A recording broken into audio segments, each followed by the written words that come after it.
Hola, fellow expats. Welcome to our podcast, Living La Vida Española, where we share all the juicy details of our journey as expats in Spain. We're Nic and Julie, and we're here to help you navigate the ups and downs of living in this beautiful country. From the best tapas bars to the quirks of Spanish culture, we've got you covered. So sit back, relax, and join us on this adventure as we share our trials and errors so you can move through Spain like a local in no time.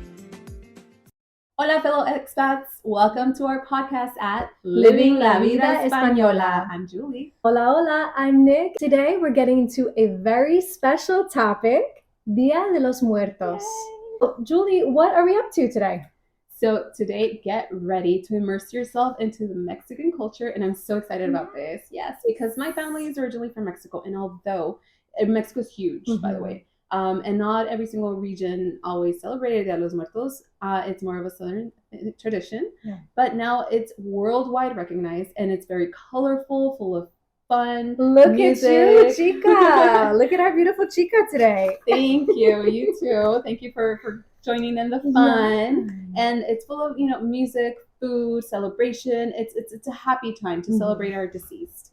I've always been fascinated by Dia de los Muertos, especially coming from the US. For me, I've always loved it and am super excited to be immersed in this with you today. Dia de los Muertos is a very special celebration, and worldwide it's being recognized even more as time goes through, and as Mexican expats, like I have fellow Mexican expats all over the world, start sharing about our traditions. It's a very colorful time. There's sugar skulls that get painted, and then you paint your face as sugar skulls, which is what we're gonna do. The esqueleto, las calaveras, pan de muerto, which is deadly bread of the dead. Bread of the It's dead. really good. It's basically sugar bread, but it's so good. I haven't tried it, and I would absolutely love to try it. I can't wait to find a lady that sells that here, which is very hard to find anything that Mexican. Yes, in Spain it's so difficult to find real authentic Mexican food and ingredients. So I'm excited for us to try it. We don't have it here yet today, but we will have it, and we will share it on our social media. So make sure you follow our stories and our posts at Living La Vida Española. Spain on November 2nd also celebrates something a bit similar. This is Dia de los Difuntos. Yes. So it's a little bit different. Not going to see the presence of the skulls or the celebration with the makeup and things like that. It's a little bit more religious based, whereas you are going to the altars and they are going to the cemeteries as well. It's just a little bit different. Yeah. Do you know anything that's going on here in Spain right now for Dia de los Muertos? So I've noticed that as of recent, Spain has embraced a lot of the Mexican traditions involved around Dia de los Muertos. And for example, here in Malaga, our local mall has a huge altar celebration, and they're going to have workshops for the kids to paint the sugar skulls. So it should just be really cool. That's at Centro Comercial Larios. Other place that has a great art exhibit, huge, is in Madrid, Casa de Mexico. And they're going to have the Dia de los Muertos altars, which are beautiful art pieces. Beautiful. Yes, you basically, we should probably do one. So you have pictures of your deceased, and you put them in your altars. You bring their favorite food as an offering, because on that day they're supposed to cross over and celebrate, right, with you. And then you have drinks for them, flowers. It's and then the candle to guide them. Those orange flowers. I forget the name of it, and I can't pronounce it. And it's very, very, very beautiful celebration. This is so special. I'm so excited to be a part of it. We're excited today we're gonna attempt to do the Catrina looks. Before and after. Yeah, we're gonna definitely so we're definitely gonna try to do this, but painting our faces. Yeah. And then if we are not successful enough, I also bought these from what are they called? The bazaar? The bazaar. Yes. So it's like Amazon on in person.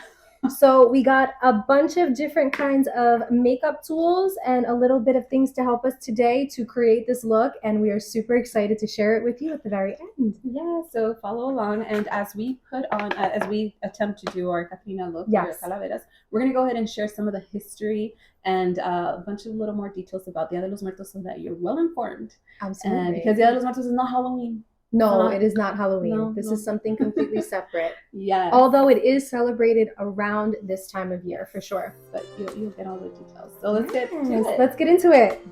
Dia de los Muertos has its roots in pre-Columbian polytheism and Iberian pagan and Christian practices.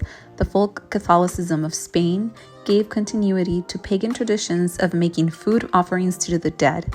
When the Spanish arrived in the Americas, They appropriated the summer holiday and moved it to coincide with Catholic All Saints' Day and All Souls' Day at the beginning of November, thus assimilating the Day of the Dead into the new Mexican culture blended from indigenous and European traditions.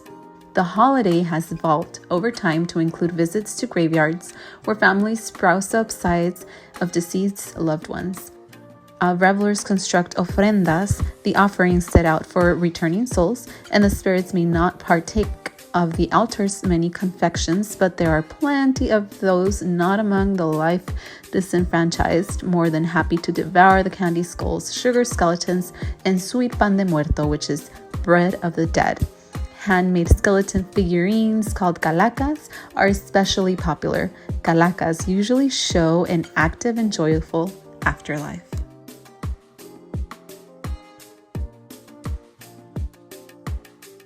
Dia de los Muertos is a holiday with a rich history that has evolved over time to include a blend of indigenous and European traditions.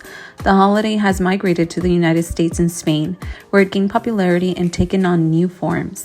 In the United States, the holiday has been embraced by Mexican Americans, like myself, as a way to celebrate their heritage and create a new cultural consciousness. In Spain, the holiday has been embraced by Spaniards as a way to celebrate life and death and honor their own ancestors. Regardless of where it is celebrated, Dia de los Muertos is a time to remember and honor loved ones who have passed away and to celebrate the cycle of life and death. So, this whole worldwide sensation about Dia de los Muertos has been getting even more attention since the movie Coco came out. That is so true. Yes. Absolutely. I didn't even think of that. Have you seen it? Have you seen Coco? I have seen Coco. I actually saw it here in Spain. Oh. Yeah, and I think it's such a sweet movie, and if you really understand like the baseline of it, it's sad, but also at the same time, I don't know, did you cry? Because I might have shed a tear or two. A tear or two. I was full on blown bawling, like crying, like my eyes got like red. I could really identify with the main character, and I think that's the thing. Yes. You don't have to be Mexican to appreciate a movie like Coco. It's such a beautiful story that anyone can relate to, and it is set on the background of Dia de los Muertos. It's a very colorful movie. I mean, the kids love it. It doesn't matter their background, and the music. It's super sweet. Oh, yeah. yes. Actually, I read something a little bit interesting about the movie as well. It was originally supposed to be completely a musical. No way. I didn't know that. That's so cool. I can see it. It's super interesting. Yeah. And then finally, I think what happened was, I guess they kind of changed it a little bit to make it more of songs within the movie, but not full on outbreaks like how musicals are. I think that's better. I would have. Yeah, I think I appreciate that. Yeah, it's super, super sweet movie. I cried. Okay, I went to Disneyland and they have this whole new Coco parade thing, and then they dance and the music with the mariachis. I was crying during that whole time. It's really touching. It just brought me back to the movie, to my culture, and I was so happy to see the Mexican culture finally being represented positively, showing our rich culture. The ballet folklorico, which is the Mexican folklore dance with the big dresses that I used to dance with when I was a girl. Oh. So Coco has brought so many great things, I mean, to showcase how beautiful our culture is. And it's brought a lot of people together and a better understanding, too, of the culture in itself, right? And appreciation. I mean, I've seen people here in Spain with tattoos of Dia de los Muertos, and I'm like, oh my gosh, are you Mexican? And they're like, no, I just really like Dia de los Muertos. And I'm like just in shock. I'm like, no way, to that point. Like, I'm scared of needles, so I would never, but that is awesome. Like, I felt so good. Like, I'm like, oh my God, that's amazing. And they're like, yeah, we want to go to Mexico DF, which is the Distrito Federal. That's like where they mostly celebrate, like, really. There's different parts of Mexico that are huge with the huge parades of Dia de los Muertos. It's amazing. I mean, if you ever get to go there, like, that's one of my dreams also. I have never been to that, but like people here in Spain are like, yeah, we're saving to go to the Dia de los Muertos celebration in Mexico. Yes, I know a few people that have really saved up some money, and this is a true experience that they want to go to and celebrate. I would absolutely love to myself. Same. 100%. So here's the real question. What's Do you think it's based on a true story? I read that supposedly Disney is denying that it's based on anyone, that it's like an original story. Yeah. But what do we think? I mean, I think there's inspiration from everything and everyone, right? Like, yes, maybe it's not necessarily like the whole story is from one person, but a lot of the things maybe are rooted from like a personal experience of one person. And also because I saw pictures and they're saying, look, it looks exactly like Mama Coco, right? Yes, and I believe, correct me if I'm wrong, Mama Coco, yes, the abuela. The abuela is Mama Coco, right? Mm-hmm. She's the character. There is a real woman that supposedly resembles her, is Mama Coco, and she lived to 102 or really? 409. Oh my gosh. I mean, I believe it. I totally believe it. You know, life in Mexico is chill, kind of like here in Spain. Mm-hmm. A lot of people like to retire in Mexico because it's pretty chill. I mean, it depends where you're at and you know, your resources, but absolutely. Just like everything and everywhere. Mm-hmm. But yeah, I believe it. Like that's amazing. I think I read somewhere where they were saying that was there a picture of her? I wonder if there side by is. side. Yes, we are definitely going to feature that. So take a look down. We're going to put this right in the captions as well. And don't forget to share, like, comment, and subscribe. And we are at Living La Vida Española. And then we're doing it Española with an N, not the ñ, so you don't have any hard time trying to find that ñ. Okay, so I think I'm going to take the easy way out, and I'm just going to do the gems. Perfect. I think we have a couple options here. There is no right way to face paint during Dia de los Muertos. Each person, region, and cultures have their own personal definition of the colors. However, here are some common symbols that may help guide you as you honor your loved ones through this medium. Yellow is light and life, similar to the simple chil, copal, and candles that are used to purify the space and guide the spirits. Blue symbolizes water. For some cultures, water symbolizes cleansing and purity. Red symbolizes blood, the blood of life. White symbolizes purity and hope. And black symbolizes death. Let's look at these final looks. What do you guys think?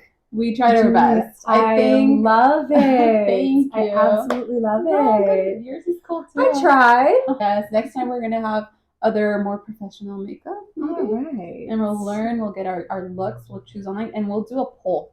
How about we do a poll? I think we definitely should. I think we definitely should. And then we'll try our best, and we'll go from there. We live and you learn, no? So, salud. Yeah, that's a wrap. Cheers. For this special episode. Thank you so much for joining us. Living La Vida Española. Thanks for tuning in to Living La Vida Española. We hope you enjoyed hearing about our experiences as expats in Spain. So keep exploring, keep learning, and keep living La Vida Española. Hasta la próxima.